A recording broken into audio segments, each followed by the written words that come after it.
بسم الله الرحمن الرحیم. زید خلک دا سوال کوي چې بلاس باندې منی خارجول دا جایز دي که ناجایز؟ اصل کې دا جایز کار نه بلکې حرام کار دی. په دې باندې دلیل دا دی صحابه کرام د نبی صلی الله علیه وسلم سره په سفر باندې وو.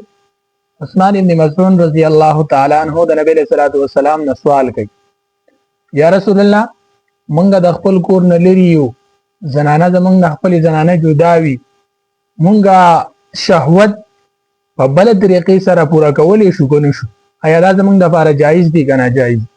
نبی صلی الله علیه وسلم ورته وایي نه، دا حرام کار دی، د دې نه یې منع کړل چې نه دا کار به داسې نه کوو.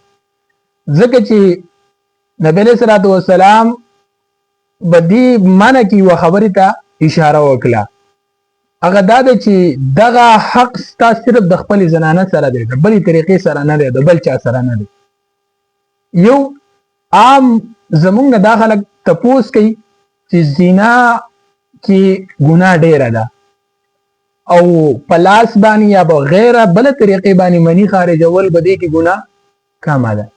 اوس مونږ دا کار ځکه کوو چې مونږ زنا ته مایله نه شو.